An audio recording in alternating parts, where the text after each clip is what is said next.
마태복음 21장 23절부터 32절입니다.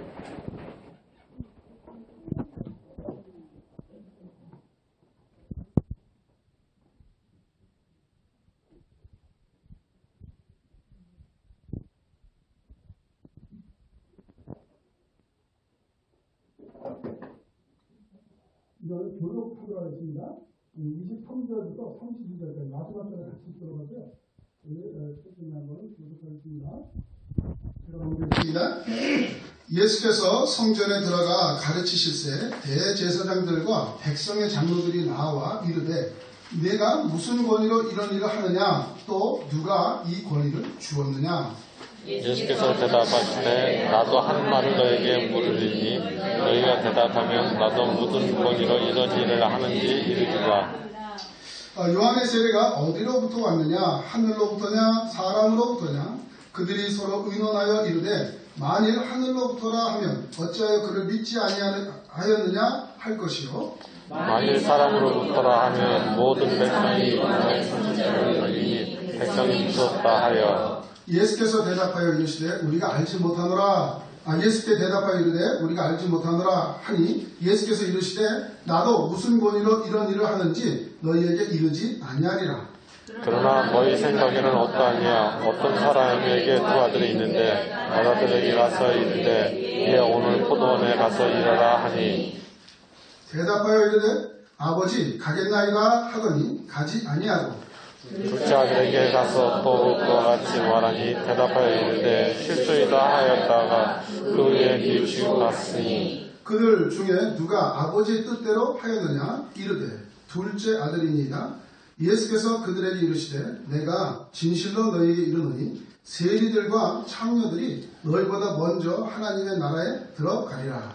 요한이 너희의 거울로 너희에게 왔거늘 너희는 그를 믿지 아니하였으되 세리와 창녀는 믿었으며 너희는 이것을 보고 끝내 뉘우쳐 믿지 아니하였다. 아멘.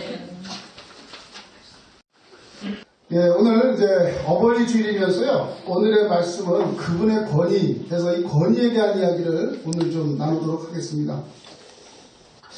사실 이제 이 말씀을 준비하면서 아이들을 한번 생각해 봤는데요.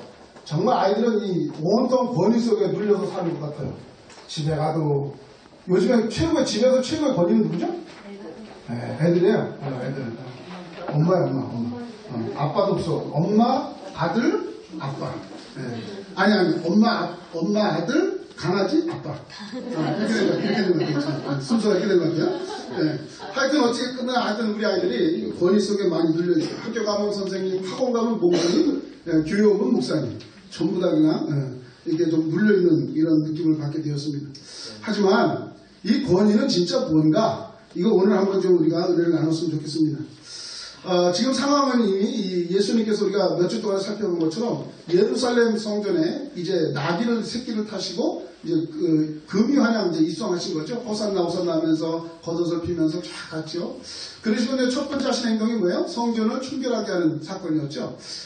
비둘기 파는 사람의 의자를 엎어버리고 돈 바꾸는 사람을 내쫓고 장사하는 사람을 내쫓으면서 아주 그냥 난리를 이제 세상 말로 치신 거죠. 결국 이것 때문에 거룩한 성전에서 무리를 일으켰다 해서 신성 모독죄가 이제 돼서 그네들은 그걸 이제 책잡아서 이제 예수님을 더 미워하고 이제 예수님을 십자가에 못 박는데 내어주는 이제 그러한 이제 상황들이 벌어지게 됩니다. 그러시면서 나오시면서 또 어땠어요? 무화과를 보니까 열매가 없다 해서 무화과를 저주하셨죠. 이걸 보고 제자들이 놀랐는데 우리는 지난주에 이걸 살펴보았습니다. 이 무화과는 누구를 뜻한다고요? 이스라엘을 뜻한다고 했습니다. 잎은 머섬한데 열매가 없는 것. 그러니까 도저히 그네들이 지금 하나님 앞에 열매를 맺지 못하는 그런 상황이죠.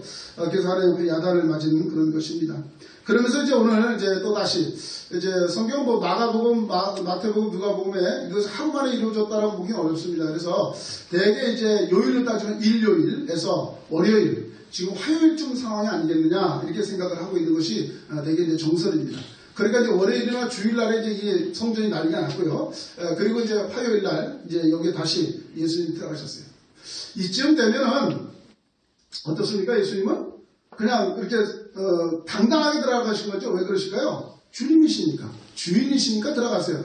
그런데 우리 인간적으로 볼 때는 이때는 좀 민망하잖아요. 그걸 다 다 때려 엎고 그냥 그러시고 나서 밑으로 쑥 들어가셨으면 좋겠는데, 아니면 아예 안 가셨으면 좋겠는데 쑥 그냥 들어가셨어요. 이럴 때 이제 드디어 너 잘 만났다 이런 개념으로 드디어 이제 여기에 이제 대표적인 두 그룹이 나오는데, 하나가 이제 대제사장들. 사실 대제사장 하면 끝인데 들이라고 붙었다는 것은 이미 벌써 끝났다는 얘기예요. 왜 그러냐면 대제사장은 종신형이에요. 그런데 지금 들이라고 하면 로마 정권에 의해서 제사장들이 막 바뀌어요. 그래서 대제사장 가문이다 뭐 이렇게 표현하기도 하고 뭐 이랬습니다. 하여튼 들. 그리고 이제 백성의 장로들이다, 그러니까 백성들의 대표인 거죠. 이걸 교회로 굳이 표현하면 이렇게 되는 겁니다. 장로교에서는 교회의 대표는 담임 목사입니다. 그리고 교인의 대표는 장로님들이에요. 이렇게 이제 구분이 되어 있어요. 다른 교단은 그렇지 않습니다. 교회 대표를 장로 세운 데도 있어요. 왜냐하면 이 목사가 곧 장로이기 때문에 그렇습니다. 이렇게 표현도 하지만 어쨌건 그래요. 그러니까 이스라엘 예루살렘의 이 대표라고 할 수 있는 사람들은 대제사장과 장로님들, 이 두 부류가 이제 예수님 옆에 딱 온 거죠. 너무 기가 막히지 않습니까? 저 나사렛 그 갈릴리 촌 동네에서 한 30세 좀 넘는 촌 청년이 뭐 아주 옷을 화려하게 입었겠습니까? 스마트하게 해서 양복을 입었겠습니까? 그렇지 않죠? 그냥 제자들하고 여기저기 뒹굴르면서 걸어오시면서 얼마 흙도 물고 뭐 샌들 찢어졌고 뭐 이렇겠죠. 그런 이제 분이 와가지고 이제 이렇게 난리를 이렇게 문란을 일으키니까 이건 가만둘 수가 없는 거죠. 특히 이 거룩한 성전에 어딜 누가 감히 이런 일을 벌였느냐라고 하는 거예요. 도저히 이를 어떻게 할까? 이미 벌써 그네들은 이게 모든 사람들을 끌고 다니는 예수를 이제 소문을 듣고 또 직접 확인도 하고, 그래서 그네들은 이제 예수님을 어떻게 잡당하든지 이제 그걸 끌어내리든지 아니면 죽이든지 여러 가지 이제 생각을 하다가 결국 죽이기로 이미 결정을 낸 상태이죠. 그러면서 이제 호시탐탐 일거수일투족을 예수님의 모든 행동을 살펴보는 겁니다. 그래서 이제 책 잡을 일을 잡겠다라는 거죠. 요한복음 이후에도 이제 가늠하다 잡힌 여인도 데리고 오고 이런 이제 공격을 하죠. 그런데 오늘 첫 번째는 이제 아마 얘네들도 이제 정면 돌파를 꿈꿨던 것 같아요. 그래 한번 물어보자 하고서 이제 물어보는 것이죠. 23절입니다. 예수께서 성전에 들어가 가르치실세 대제사장들과 백성의 장로들이 나와 이르되 내가 무슨 권위로 이런 일을 하느냐, 또 누가 이 권위를 주었느냐 라고 질문하고 있습니다. 자, 예수님께서 이미 그 전날에 이렇게 이제 한바탕 하셨는데 또 들어가셔서 지금 말씀을 가르치고 계시는 거예요. 그러니까 이제 잘 된 거죠. 도대체 어떻게 가르칠 수 있는가 라는 거죠. 저는 여러분을 가르칠 수 있을까요? 없을까요? 있습니다. 왜냐하면 저도 권위를 갖고 있기 때문에 그렇습니다. 목사라는 권위이기 전에 여기 또 담임 목사의 권위를 갖고 있습니다. 이것은 하나님께로부터 난 것이죠. 사람으로 난 것이라고 생각되어지면 이것은 할 수 없습니다. 그런데 우리들의 눈에 보이는 것은 그저 그냥 서티피케이트밖에 없는 거죠. 교육부에서는 이제 그 목회할 수 있는 그 목회 석사의 그 증을 주었다고 한다면, 총회에서는 너는 어디든지 대한예수교 장로회 합동측에 소속되어 있는 교단, 강단에서 네가 내 성경 말씀을 설포할 수 있다라는 강도권을 주셨다면, 노예에서는 너는 그러면 교회를 세워서 거기에 이제 그 목양을 할 수 있는 권한을 주겠다 해서 이제 목사를 세운 거죠. 그러니까 저에게 눈으로 보이는 권위는 어떻게 줬냐면 세 군데서 준 거죠. 국가에서 주고, 총회에서, 교단에서 주고, 노예에서 주고 이랬어요. 물론 학교에서는 뭐 졸업장 주고 뭐 이랬습니다. 하여튼 이렇게 되면 제가 이제 얘기할 수 있는 거죠. 만약에 이러다가 전혀 여러분 모르는, 가끔 요새는 안 오는데 저한테 4번 정도 온 것 같은데 왜 여러분 보신 분들 계실 거예요. 주일날 우리가 밥 먹을 때는 꼭 한 분이 저 밖에서 날 부르죠. 가면 이제 자기를 예언자라고 그러면서 이제 젊은 친구가 있어요. 그래서 목사님 말씀을 좀 이렇게 제대로 가르쳐 달라고 그래. 그래서 그러시면 와서 좀 들어보고 그리고 함께 예배하고 나눕시다. 자기를 예배는 안 드린대요. 예배는 안 돼. 그리고 자기 가야 되는데 어디로 가야 할 때 미국에 가야 된대요. 미국의 무슨 그 도시에 거기로 다 집결해야 되는데 주님 곧 오시니까 자기 예언자를 온 거라는 거죠. 그걸 한 4주가 왔어요 저한테. 요새는 안 오는데. 자, 그 사람이 여기서 설교하겠다고 이 자리에 서면 여러분 어떻게 생각하세요? 아무런 인증이 없어요. 그러면 여러분들은 내려오세요 라고 하실 거예요. 이게 지금 그런 상황이죠. 예수님 뭐 신학하신 적도 없고 랍비라고 칭함을 받은 적도 없는데 어떻게 가르치느냐 이거예요. 그리고 예수님은 지금 성전의 그 제사장들의 권위를 제사장들로부터 인정을 받는 그 장사 하시는 분들, 그러니까 하나님 앞에 예배를 드리기 위해서 돈을 바꿔주고 그다음에 그 짐승을 이렇게 교환해주는 그런 일을 하는 이들이 정식으로 이렇게 허가를 받아서 하는 이들을 잘못됐다고 둘러보면 이게 지금 어떻게 된 거예요? 이건 쿠데타도 아니고 이거는 지금 뭐 밀란도 아니고 그렇다고 혁명도 아니고 이게 뭐죠? 혼자서. 그러니까 이건 도대체 묵과할 수가 없는 거죠. 맞습니다. 역시 저 역시 그렇습니다.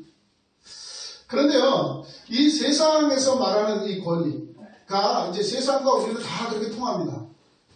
그렇지만 어떻습니까?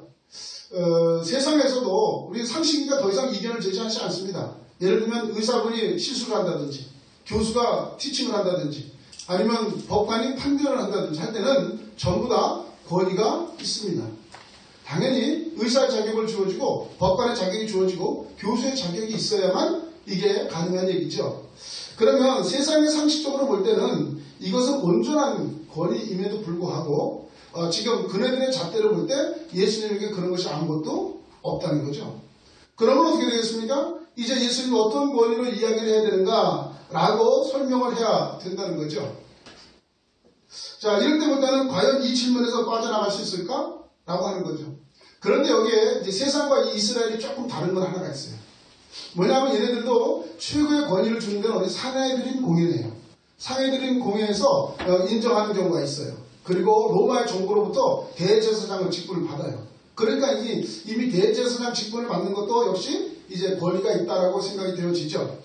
그럼에도 불구하고 얘네들 마음속에 하나 찝찝한 것이 있어요. 그게 뭐냐면 그 상위의 권위가 있다고 인정합니다. 그 상위의 권위가 바로 하나님의 말씀입니다. 하나님의 말씀은 모든 법을 뛰어넘어 하나님의 말씀이 최고의 권위다라고 유대인들이 인정하고 있고 이 예루살렘에 있는 종교 지도자들도 인정하고 있습니다. 아멘. 아멘. 그럼 오늘날 우리는 어떨까요? 교육부에서 나를 하라고 하고 교단에서 주고 그 다음 노예에서 줬어요. 이게 최고인가? 저 그렇게 생각지 않습니다.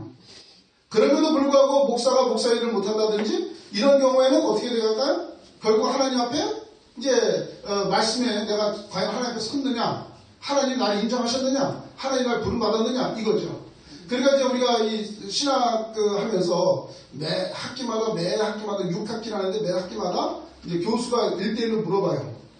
너 지금 이렇게 공부하고 있는데 괜찮니? 어쩌니? 이러면서 제일 핵심이 뭐냐면 네 소명이 있느냐 이걸 물어봐요.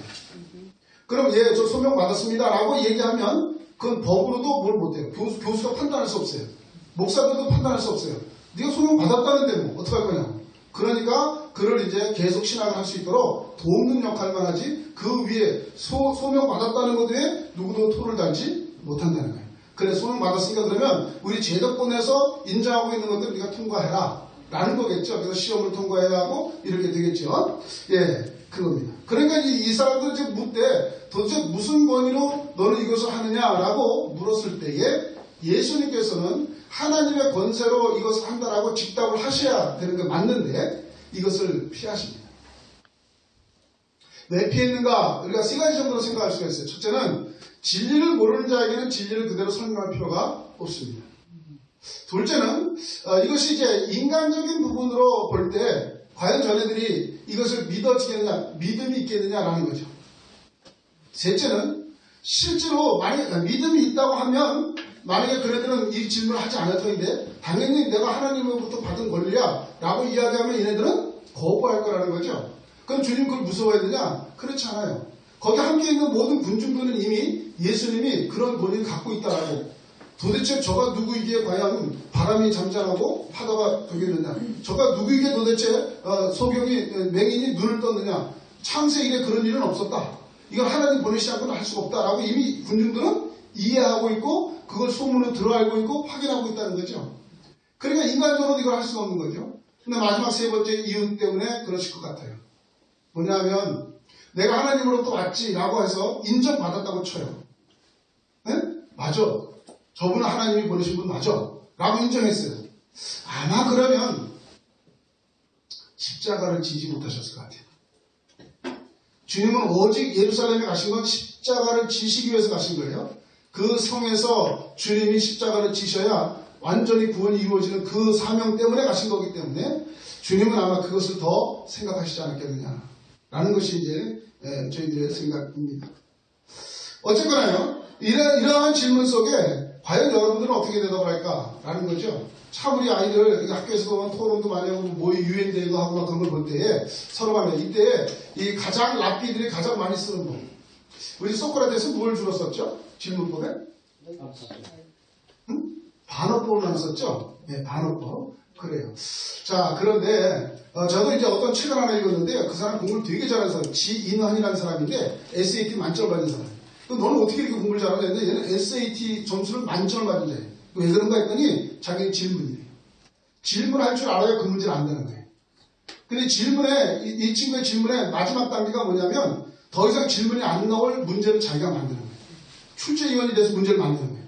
대단한 친구죠. 어떻게 고등학생 때 그런 생각을 했는지. 하여튼 그래가지고 이 친구가 달리기도 잘하죠. 바이올린도 잘하죠. 아주 뭐 연주도 할 만큼 한짜리 친구예요. 그런데도 불구하고 이 하버드 수석으로 들어갔는데 하여튼 그 친구 얘기도 역시 질문이었어요. 또 제 후배는 형님 이 공부는 이겁니다. 질문법입니다. 라고 하면서 이제 상식적으로 질문이 물음표가 옆에 딱 있잖아요. 이렇게. 이걸 형님 돌려보세요. 그럼 딱 돌리면 어떻게 돼요? 낚시바늘이 되는 거예요. 이게 바로 질문입니다. 그러더라고요. 그러니까 내가 원하는 걸 얻어내는 것. 이것이 질문인데 질문만 잘하면 된다는 거예요. 근데 가장 이 랍비들이 많이 썼던 질문을 역질문이라고 해요. 역질문. 질문을 질문으로 대답하는 거. 이거를 랍비들이 가장 많이 썼던 거예요. 이거 아이들에게 자기 주제도 그렇게 쓰시면 돼요. 뭐가 물어보러 와요? 그러면 그래? 근데 이거 왜 물르는데? 라고 이제 다시 이제 질문을 거듭해 보면 답을 스스로 찾아가게 되는 그런 일이 벌어져요. 우리 주님이 역질문 하신 거예요 지금. 그래? 그럼 나도 너희들에게 질문 하나 할 터인데 이거 질문을 해야 내가 대답을 한다. 만약에 요한의 세례가 하늘로부터 온 거냐 사람으로부터 온 거냐 라고 이제 주님이 질문하시니까 이제 그 수많은 그렇게 아주 그냥 율법으로 박식한 대제사장과 장로들이 꼼짝 못하고 대답을 못하는 이건 장기를 표현 뭐라고 해요? 외통수 같은 질문을 하신 거죠. 던진 거죠. 그래? 그러면 세례 요한이 주는 세례가 하늘로부터 온 거니 사람으로부터 온 거니 물어봐요. 이걸 대답할 수 있는 사람은 다 대답하죠. 누구나. 그런데 알면서 대답을 안 하는 거예요. 이게 문제죠. 세례 요한은요 예수님하고 똑같습니다. 랍비의 교육을 받지 않았습니다. 어떤 인증도 받지 않았습니다. 그는 그저 광야에 외치는 자의 소리였습니다. 그럼에도 불구하고 이 독사의 자식들아 그러면서 회개하러 천국에 가까웠다 그러면서 회개한 자들에게만 세례를 베풀었습니다. 그러니까 세례를 받은 자들이 대개 누구냐면 이제 나중에 답이 나오지만 참기와 세리들 자신의 죄가 잘못됐다고 생각되어지는 사람들은 이제 회개하고 받았는데 이제 이 바리새인들은 계속해서 세례 요한의 감시를 하고 쫓아갔죠. 찾아보고 요단강 건너편에서도 보고 무슨 대화를 하는 거 다 조사했습니다. 그런데 세례 요한에 대해서 아무런 이게 제재를 할 수 없었습니다. 왜요? 바리새인보다도 훨씬 더 경건한 삶을 살고 있기 때문에. 그러니까는 바리새인이 따라갈 수 없는 율법으로 따라갈 수 없는 바리새인들인데도 불구하고 그 바리새인들이 따라갈 수 없는 경건을 갖고 있는 요한이기 때문에 더 이상 얘기를 할 수가 없는 거죠. 그러면 사람들은 전부 다 세례 요한은 하늘로부터 왔다라고 믿는 겁니다. 그러니까 이게 만약에 그렇게 되면 어떻게 돼요? 그래요, 하늘로부터 왔어요. 그러면 왜 너희들은 믿지 않았니? 왜 대제사장도 너희들은 그 애가 세례 안 받았어? 이렇게 물어봐야 되겠죠. 그거는 할 수가 없는 거예요. 자기들이 하나님으로 왔다고 알면서 세례 요한을 안 믿은 거죠. 인정을 안 한 거죠. 그러니까 이건 얘기할 수가 없는 거죠. 그 다음에 인간으로부터 왔다 그러면 어떻게 돼요? 그럼 세례 요한의 세례는 전부 다 허무가 되는 것인데 그럼 그걸 지켜보고도 군중은 어떻게 될까요? 네. 군중이 얼마나 셀까? 우리 뭐 요즘에 하도 요새 이슈들이 많잖아요. 그냥 뭐 모든 국민들이 주인이라 그러면서 어느 쪽에 국민은 무슨 뭐 개돼지다 뭐 이런 표현도 하고 막 그러다면서요. 그런데 이건 그렇지 않습니다. 마틴 루터의 종교개혁 이후에도 이 말씀이 세상에 퍼지니까요. 종교전쟁이 일어나는데 유럽의 인구 3분의 1 죽습니다. 폭동이 일어나는 겁니다. 저 영국에서 성공회와 프로테스탄트가 싸우는 게 바로 그겁니다. 이 스코틀랜드 장로교와 성공의 신앙의 자유로 싸우는 게 바로 그겁니다. 말씀에 비춰보니까 니네가 틀렸어. 말씀이 이거라고 그래. 그러면 사람들은 목숨을 내놓습니다. 저 역시 만약에 성경의 진리와 어긋나는 이야기를 동성연애가 합법화되고 그것이 왜 당신의 강단에 설교하지 마시오라고 만약에 법으로 나한테 내려왔다. 그럼 어떻게 하겠어요? 법을 받아야지. 그렇지만 그 위에 하나님은 분명히 가증한 지식은 죄고 돌로 쳐 죽여라 라고 했다면 저는 그대로 설교해야지. 이게 상위법이에요. 이게. 그러니까 이네들은 이러지도 못하고 저러지도 못하고 이야기를 못하는 거예요. 군중이 무서워서 그러는 거죠. 그러면 결국은 뭡니까? 답을 알고 있다는 거죠. 답은 알고 있으면서 말을 못하는 일을 왜 못할까요? 진실을 알고 있으면서 진리를 알고 있으면서 왜 그렇게 꼭 어디들 자기들 잘못해놓고 잡혀가면 꼭 기자회견하면서 꼭 경찰에 가서 진실을 밝히겠습니다. 진실을 드러낼 겁니다. 그러면서 나올 때는 왜 꼬리 내리고 나오죠? 이해를 못하겠어요. 자기가 더 잘 알면서 남한테 보는 거예요. 판사에게 제가 제일 졌어요? 이러고. 너무 웃기잖아요? 그거는요, 자신의 유익 때문에 그렇습니다. 자신의 유익 때문에 결국은 그네들은 대답할 수가 없는 것입니다. 그런데요, 자신들끼리 서로 의논해서 이렇다 저렇다 해가지고 우리가 이제 알 수 없다라고 이야기하지요. 자, 그것을 볼 때 예수님께서 그러면 나도 이야기하지 않나 라고 하셨는데 사실은 보면 이게 지금 정확하게 예수님은 대답을 이미 하신 겁니다. 요한의 세례가 하늘로부터냐 사람으로부터냐 라고 물어보신 것은 요한과 나는 공통점이 많다는 거죠. 그리고 요한의 사역의 일맥상통이 그걸 이루기 위해서 마지막 엘리야이기 때문에 이루기 위해서 주님이 오신 거죠. 그렇다고 한다면 요한과 예수님은 누구나 다 하나님의 한 권위로 주신 거죠.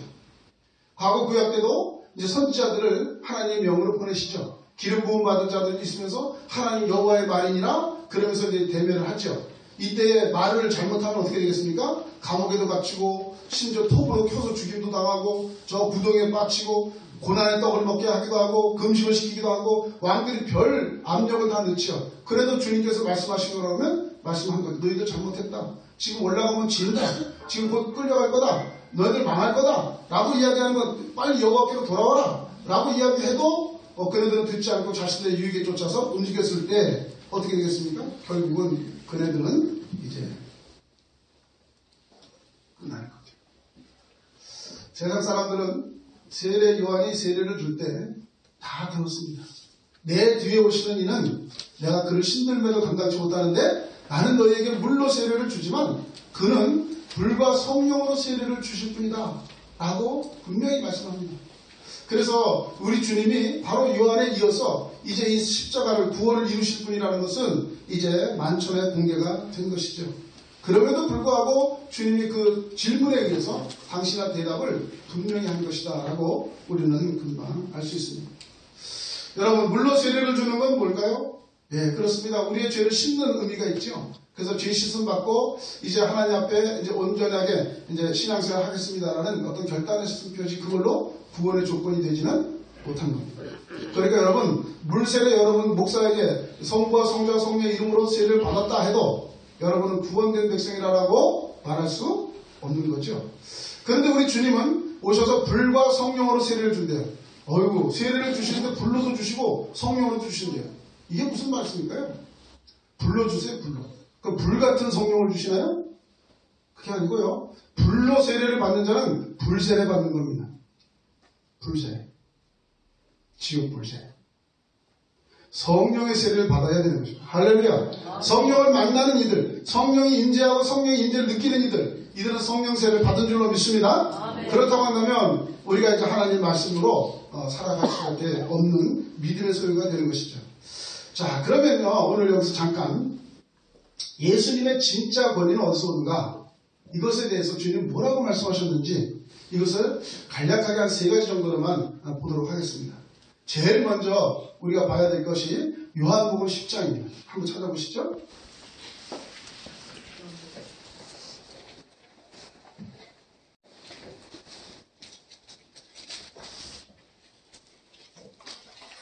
우리 예수님은 굳이 권위를 설명하실 필요가 없죠. 왜냐하면 하나님이시니까요. 그럼에도 불구하고 이제 성전보다 크신 이가 주인처럼 역할하셨던 그 모습을 이제 어떤 것인지 한번 우리가 진짜 권위가 뭔지를 한번 찾아보도록 하겠습니다. 요한복음 10장 17절부터 봅니다. 내가 목숨을 버리는 것은 그것을 내가 다시 얻기 위함이니 이로 말미암아 아버지께서 나를 사랑하시느니라. 이를 내게서 빼앗는 자가 있는 것이 아니라 내가 스스로 버리노라. 나는 버릴 권세도 있고 다시 얻을 권세도 있으니 이 계명은 내 아버지에게 받아노라 하시니라. 아멘. 우리 주님 무슨 권세가 있으세요? 버릴 권세, 얻을 권세. 이 권세는 누구한테 받았어요? 아버지에게 받았다 라는 거죠. 그 세상이 주는 권세 어떨까요? 국민이 뽑았어요. 대통령을. 대대로 내렸어요. 왕을. 우리 선조가 쿠데타 이렇게 해가지고 조선 왕조를 이뤘어요. 그래가지고 계속 전주시가 내려왔죠. 저는 경주시예요. 쭉 내려와요. 저는 경주시. 그러면 어때요? 되게 이제 기분 나쁠 때 이러잖아요. 특히 이제 사월 계열에 기분 나쁠 때 그 후손들이 하는 말이 우리가 2세의 아들에게 분깃이 없다 이거죠. 그 다윗은 하나님으로부터 내려온 왕이 아니라 2세의 아들이다 이 말이에요. 그런 개념이죠. 그러니까 세상에 주는 권세는 뭐죠? 그저 사장의 권세, 아버지의 권세, 나라의 권세, 어떤 이런 권세들 얘기하죠. 근데 그것을 완전히 뛰어넘는 권세. 그게 뭐예요? 아버지로부터 오는 권세예요. 아버지로부터 오는 권세인데, 와, 이게 무슨 권세냐면, 내 목숨을, 누가 내 목숨을 건드릴 권세가 없다는 거예요. 그러니까 나는 내가 내 목숨을 스스로 버릴 권세도 있고, 그것을 다시 얻을 권세도 있다. 할렐루야. 어떤 인간이 생명을 얻을 권세가 있습니까? 여러분, 여러분의 의도에서 이 땅에 오신 분 계세요? 존재하지 않습니다. 내가 태어난 건 나다 보니까 나지 태어나려고 작정하고 태어나지 않았다는 거죠. 이걸 정확히 하셔야 됩니다. 그럼 반대로요. 내가 버릴 권세가 있다 해서 주님은. 그럼 우리는 어때요? 내가 죽을 권세가 있어요? 자살해요? 오케이. 내 목숨 내 맘대로 내 인생 내 거니까 하고 자살했어요. 이건 첫째가 교만인 거죠. 하나님의 권세를 인정하지 않는 거죠. 그런데 중요한 건 그가 다시 얻을 권세가 있나요? 자살을 했어요. 다시 얻을 권세가 있나요? 그 권세도 없으면서 어떻게 내 스스로 내 목숨을 버려요? 말이 안 되는 거예요. 얼마나 인간이 교만한지 알 수 있어요. 얼마나 교만한 건지 알 수 있어요. 사실. 물론 여러 가지 질병에 의해서 이제 내 인격과 내 의도는 상관없이 그런 일을 벌일 수 있습니다. 사단에 사로잡혀서. 하지만 어쩜 우리가 살다 보면 빨리 삶을 끝냈으면 좋겠다라고 정말 어려울 때가 오죠. 이때도 내가 그 권세가 없기 때문에 우리는 진짜 권세에서 주님을 바라봐야 될 줄로 믿습니다. 아멘. 그래요. 죽고 사는 권세, 이것은 진짜 권세. 사망 권세, 죄에서 이겨내는 권세, 죄가 붙잡을 수 없는 죽음의 권세, 이것을 무력화시키는 진짜 권세. 그것이 예수님의 권세인 줄로 믿습니다. 아멘. 두 번째는요, 요한복음 19장 10절이에요. 19장, 이제 예수님이 이제 빌라도하고 얘기하는 거거든요. 빌라도가 이르되 10절, 19장 10절, 요한복음 19장 10절. 빌라도가 이르되 내게 말하지 아니하느냐? 내가 너를 놓을 권세도 있고 십자가에 못 박을 권세도 있는 줄 알지 못하느냐? 지금 빌라도가 뭐예요? 지금 자기 권세. 그래서 내가 지금 예수 너를 신문하고 있는데 내가 지금 우리 부인도 그래서 너한테 책잡 좀 알고 놔주라고. 근데 내가 보니까 이게 죽일 만한 죄가 없네? 그런데 너 똑바로 얘기해봐. 하고 질문하니까 주님이 답을 안 하셨거든요? 그러니까 내가 널 잡을 권한도 있고 놓을 권한도 있는 줄 몰라? 왜 대답 안 해? 이렇게 되는 거예요. 그런데 주님이 뭐라고 말씀하세요? 예수께서 대답하시되 위에서 주지 아니하셨더라면 나를 해할 권한이 없으리니. 그러니까 지금 너희들이 나를 해하는 건 주님이 주시는 허락하신 거다 이 말이죠. 하늘 위의 권세, 하나님의 권세가 됐다는 거예요. 그 다음부터 한번 기가 막히게 보세요. 그러므로 나를 내게 넘겨준 자의 죄는 더 크다 하시니라. 이건 누구예요? 가룟 유다만 얘기하고 있을까요? 그렇지 않죠? 이러므로 빌라도 예수를 놓으려고 힘썼으나 누가요? 빌라도가. 유대인들이 소리를 질러 이르되 이 사람을 놓으면 가이사의 충신이 아니니이다. 무릇 자기를 왕이라 하는 자는 가이사를 반역하는 것이니. 이게 누가 얘기하고 있는 거야? 제사장들이, 군중들이 얘기하고 있는 거예요. 빌라도가 이 말을 듣고 예수를 끌고 나가서 돌을 깐 뜰에 있는 재판석에 앉아 있더라. 이날은 6월절의 준비일이요 때는 제6시라. 빌라도가 유대인들에게 이르되 보라 너희 왕이로다. 그들이 소리 지르되 없이하소서 없이하소서. 그를 십자가에 못 박게 하소서. 빌라도가 이르되 내가 너희 왕을 십자가에 못 박으랴. 대제사장들이 대답하되 가이사 외에는 우리에게 왕이 없나이다. 한 성경 말씀대로 아멘 하셔야 되는데. 아멘. 지금 대제사장과 온 유대인들은 이사야 선지자가 이야기했던 다윗의 후손 메시아를 기다리고 있습니다. 그 메시아가 실제로 왔습니다. 그럼에도 불구하고 그들은 뭐야 지금? 우리에게는 왕이 없습니다. 옛날 저 구약 때 사사시대 때 백성들이 우리에게는 왕이 없습니다. 왕을 보내십시오. 하나님이 왕이신데 사무엘이 화가 나죠. 그때 하나님이 놔둬라 왕을 세워줘라 하시죠. 지금 로마의 정권에 가이사가 왕이에요. 그런데 제사장들이 하는 말이 뭐야? 왕이 없대요. 가이사 외에는 왕이 없대요. 제사장은 지금 6월절을 준비하고 있어요. 하나님께 어린 양 구원해 주신 하나님을 찬양하기 위해서 6월절을 준비하면서 저 예수는 그저 갈릴리 천부고 밀란을 일으킬 문란한 자일 뿐이지 우리의 왕이 아니다 라는 거죠. 여러분 어떻습니까? 특히 목사님들도 그런 분들 많으시고 국가가 교회를 보호해줘야 한다. 그러니 국가가 없이는 교회가 존재하지 않는다. 그래서 교회보다 국가를 더 많이 생각하는 목사님들이 있을까요? 없을까요? 많이 있습니다. 미안한데요. 대한민국이 없어져도 교회는 안 없어집니다. 아멘? 아멘. 세움교회 이 건물이 안 없어진다는 얘기가 아니라 폭군이 지금 금방 무너져요. 이걸 얘기하는 게 아니라 하나님의 몸된 교회, 예수 그리스도의 몸으로 태운 성전, 그 성전은 그 누구도 없앨 수가 없는 것입니다. 다시 얘기하면 이 지구가 멸망해도 하나님이 세우신 교회는 존재합니다. 아멘. 땅과 하늘 모두가 불타 없어져도 주님의 성전은 존재하는 줄로 믿습니다. 아멘. 얘네들이 그래요. 이게 이래요.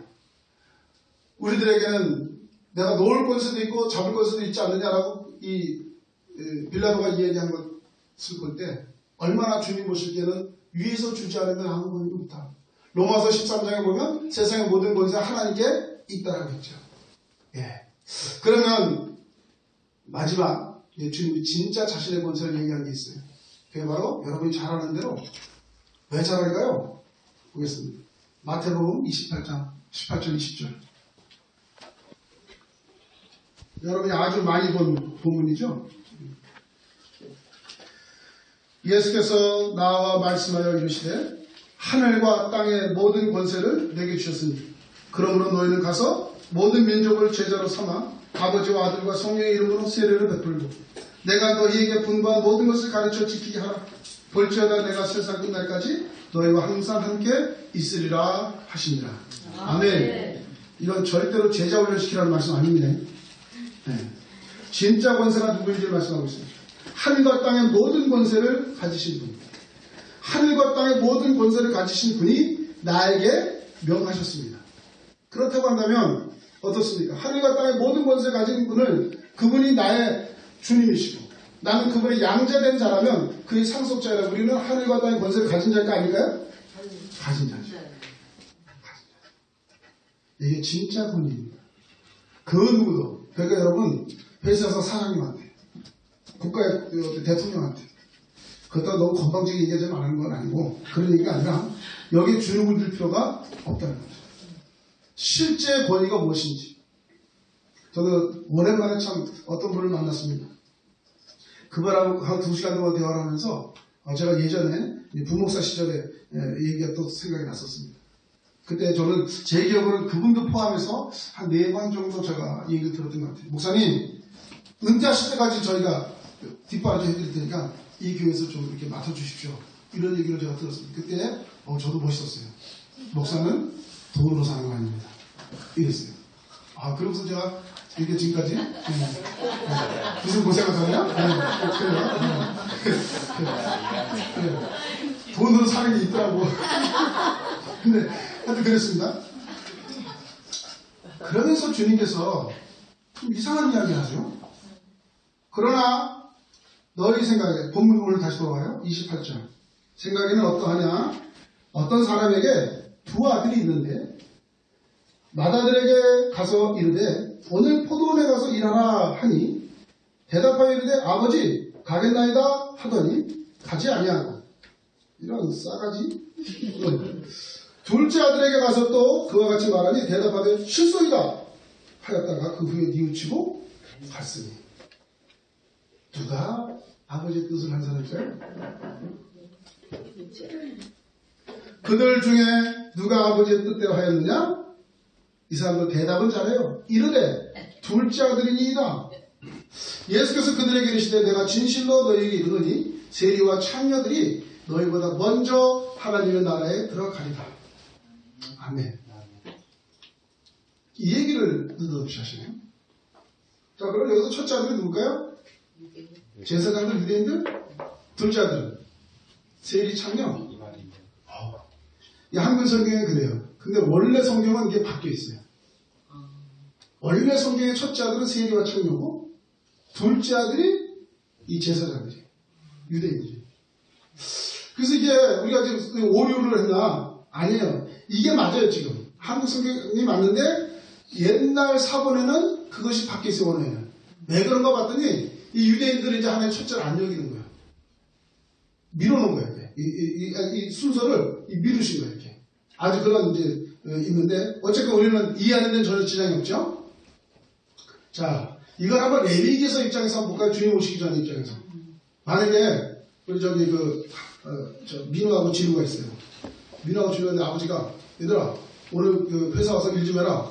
그랬을 때 민우가 예 아버지 저 가겠습니다 했어요. 근데 진우는 안 가요 저 싫어요 라고 했어요. 이럴 때 네이버는 어떻게 될까? 진우는 사형이에요. 넌 그냥 아웃이다. 넌. 이거는요 도저히 오히려 유대교에서는 이걸 더 원했던 거예요. 아들한테 대답하라 이 말이에요. 대답. 진정으로 권위를 인정하라 이 말이에요. 그래서 아버지가 널 시켰는데 아버지의 명을 어겨? 그럼 레위기에서는 어떻게 됐어요? 부모를 만으로 여기는 자는 어떻게 해요? 돌로 쳐 죽이라 그랬어요. 그러니까 그것을 첫째 아들은 너무 잘하는 거예요. 이것은 틀린 대답이 아니에요. 그런데 주님이 묻고 있는 건 지금 뭐예요? 했느냐 안 했느냐, 행하느냐 안 했느냐 이걸 묻는 거예요 지금. 이게 모르는 게 우리 아버지가 날 뭘 시켰다 이거를 주님이 물어보시는데 예 오늘 호도에 나서 일 좀 해라 라고 했을 때 예 아버지 제가 가겠습니다 이 말이 정답인 줄 믿습니다. 아멘. 그거예요. 실제로 예 아버지 앞에 싫습니다. 이거는 뭐야? 아버지의 명을 권위를 깔아뭉갠 거예요. 아버지 말을 안 들어. 이건 그요? 이건 다음 주에 설명해야 되는데 오늘 어린이날이죠. 미안하네. 진우가 아빠의 말을 안 들었어. 그럼 이거는 그냥 사형에 처해도 가하다.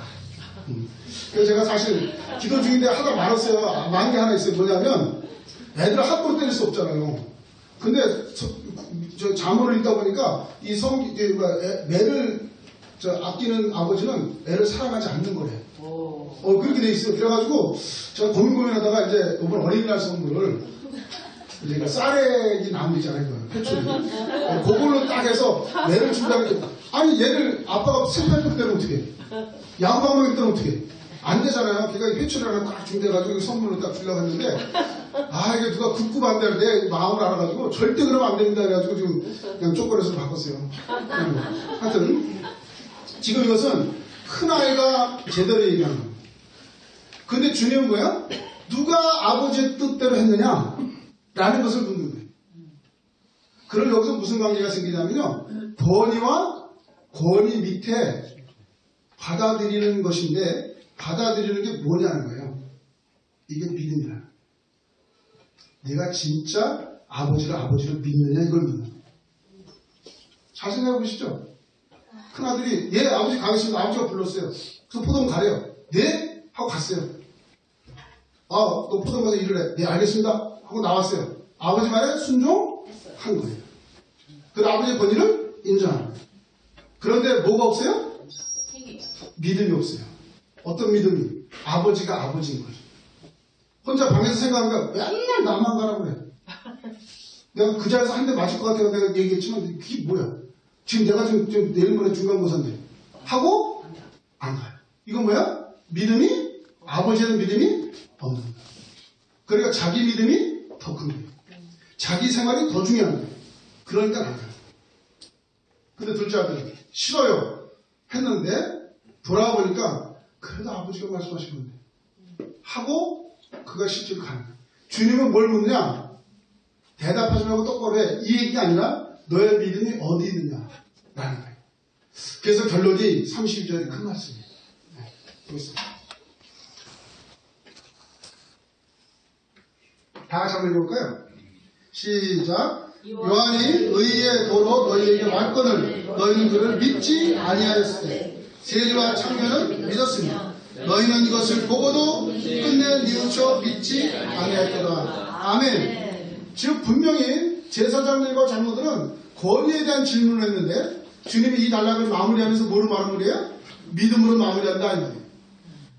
그렇다면 여러분 어떻습니까? 나는 첫째 아들인지 둘째 아들인지 분명합니다. 주님이 나의 구원 주셨고 나를 이렇게 살라고 하셨어요. 오케이. 그러면 내 삶은 어떠냐? 내가 하나님 앞에 의사 결정할 때마다 과연 내가 나를 위해서 결정하는지 주를 위해서 결정하는지 그 믿음이 어디냐? 권위를 인정한다면서요.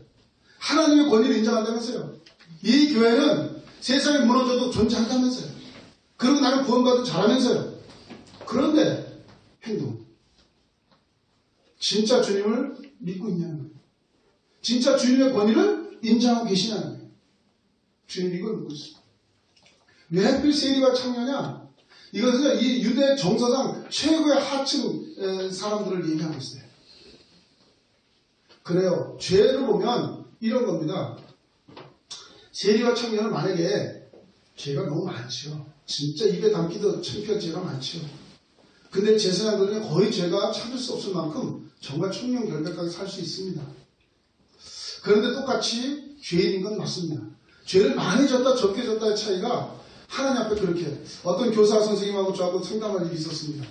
근데 그분이 하도 이제 화가 많이 나셔서 어떤 연쇄살인범에 대한 이야기를 하다가 그 이름을 잘 모르겠더라고요. 근데 그분이 막 이런 사람이 용서가 됩니까? 라고 하더라고요. 그때 저는 그 정황을 몰라서 대답을 못하겠어요. 그래서 저는 그냥 이렇게 얘기했어요.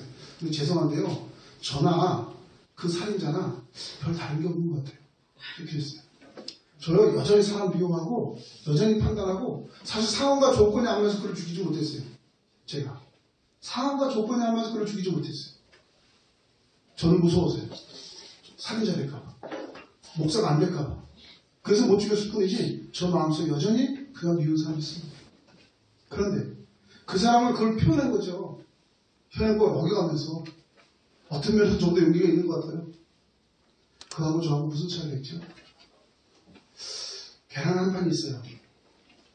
이걸 막기를 해야 돼. 우리 아이들 주려고. 30개예요. 다 깼는데 한쪽은 보니까 딱 한 개가 썩어 있어요. 그걸 넣어서 30개 맞춘다고 양을 맞춘다고 지워서 휘휘 쪄가지고 계란 붙여줄 수 있을까요? 우리 아이들? 한 개가 썩어 있는데 29개 괜찮은데 못 먹습니다. 한 판을 깼는데 전부 다 썩었어요. 한 개 딱 온전하고 29개가 썩었어요. 그거 역시 못 먹습니다. 죄인은 하나님 앞에 경중이 하나님 보실 때는 크지 않습니다. 그런데 그래서 우리는 무엇이든 용서 못할 것이 없는 거죠. 중요한 건 믿느냐 안 믿느냐. 그 믿음을 맞다면 그대로 사느냐 그렇지 않느냐. 당연히 죄를 많이 져서 습관적인 지는 죄 때문에 또다시 믿는다고 하면서 또다시 습관적인 죄를 진다고 한다는 것은 연약한 부분이 있을 수 있습니다. 하지만 그건 못 믿는 거죠. 믿지 않는 거죠. 하나님, 이제, 목사님 맨날 그렇게 말씀하시고 구원 받았다 그러면서, 그럼 우리가 똑바로 해서 그러면 행위 구원이면 맞는 거 아닙니까? 그렇지 않습니다. 실제로 믿음은 여기 있고, 그리고 점점점 성화돼서 저 믿음이 커져가느냐? 그렇지 않습니다. 믿음이 있느냐 없느냐가 중요하고요. 거듭났다고 생각해요. 성령의 세례를 받았다고 생각하는 사람들, 거듭났다고 생각하는 사람들은 이미 돌아선 자들입니다. 거기서 과정 속에서 내가 미숙할 수는 있습니다. 하지만 내가 전혀 이 믿음에 그렇게 하나님 방향을 애쓰고 힘쓰려고 노력하는 모습이 나한테 보여진다는 거죠. 그래서 피 흘리기까지 우리가 노력한다는 거죠. 힘을 다해 수고한다는 거죠. 주의 나라를 위해서, 주님을 위해서. 여러분, 분명한 최후의 권위는 우리 주님이십니다. 그 주님을 믿는 우리는 그분의 권위를 이어받은 자들입니다. 우리는 그들에게 이제 군림할 것이 아니라 십자군 전쟁 같은 기독교 국가였으면 군림했겠죠. 군림하는 것이 아니라 우리는 세상의 소금이요 빛으로 사는 것입니다. 그렇다고 한다면 믿음이 있고 권세가 있는 우리들이 이 땅을 구원하기 위해서 어떤 일을 해야 되겠습니까? 주의 말씀대로 순종하고 내 이웃을 내 몸처럼 사랑하고 그들을 불쌍히 여기고 함께 천국 백성 되도록 복음을 선포하는 저와 여러분 되시기를 주의 이름으로 축복합니다.